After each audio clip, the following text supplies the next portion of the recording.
তো বন্ধুরা, ভিডিওর বিষয়টি হচ্ছে শর্ট ভিডিওতে কেন কপিরাইট ক্লেম আসে আর কি করলে কপিরাইট ক্লেম আসবে না। তো আমি আজকে এই বিষয়টা আপনাদেরকে ক্লিয়ার করব।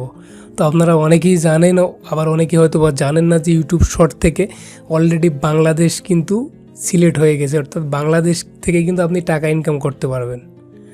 তো বন্ধুরা, সম্পূর্ণ ভিডিও জুড়ে আমি সৌরভ হাসান আছি আপনাদের সঙ্গে। আপনারা দেখতেছেন সৌরভ হাসান 420 চ্যানেল। যারা এখনও আমার চ্যানেলটি সাবস্ক্রাইব করেননি, ইউটিউব রিলেটেড সকল আপডেট ভিডিও পেতে please hit the subscribe button আর পাশে থাকা বেল আইকনটি বাজিয়ে দেবেন সকল ভিডিওর নোটিফিকেশন পেতে। তো বন্ধুরা, মূল ভিডিওর যে বিষয়টি ছিল সেটি হচ্ছে আপনার ইউটিউব শর্ট ভিডিওতে কেন কপিরাইট ক্লেম আসে। তো বন্ধুরা, আপনারা যদি অন্যের কন্টেন্ট ব্যবহার করেন, অর্থাৎ অন্যের অডিও ক্লিপস ব্যবহার করেন, তো 100% কপিরাইট ক্লেম আসবে। যে জিনিসটা ইউটিউবে আসে অলরেডি, সেটাই যদি আপনি আপনার ভিডিওতে আবার ব্যবহার করেন, তো কপিরাইট ক্লেম আসবে না কেন? আর অন্যের যদি কন্টেন্ট, অর্থাৎ অন্য কারো যদি মিউজিক আপনি আপনার ভিডিওতে লাগান, তো সেক্ষেত্রে তো সে কপিরাইট দিতেই পারে।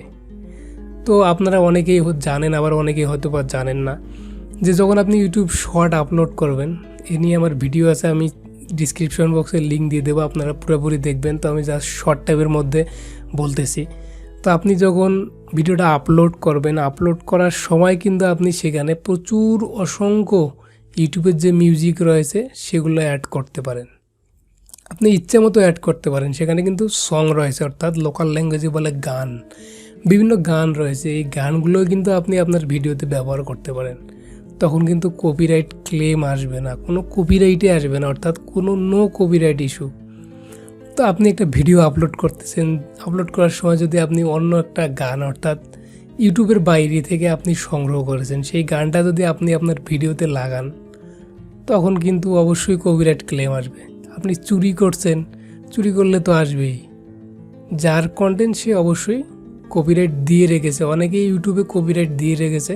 তো আপনি জাস্ট যদি শুধুমাত্র তার কন্টেন্টটা ইউজ করেন, সঙ্গে সঙ্গে কপিরাইট ক্লেম আসবে। আবার অনেকেই দিয়ে রাখে না। তো যখন আপনি পপুলার হয়ে যাবে আপনার ভিডিওটা, অর্থাৎ অনেক ভিউজ হবে, তখন কিন্তু সে যদি দেখে, তখন কিন্তু সে কপিরাইট দিয়ে দেবে। আর এরকম কপিরাইট ক্লেম যদি আপনি একাধিক খান, তখন কিন্তু ঝামেলা, অনেক সমস্যা হবে।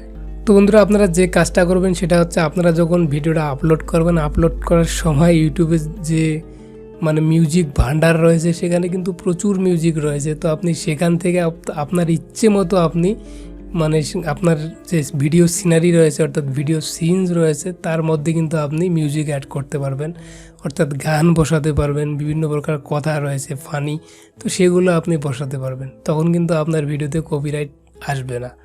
তো আশা করি খুব ইজি এবং সিম্পলে আজকের ভিডিওর বিষয়টি আপনারা ক্লিয়ার হয়েছেন।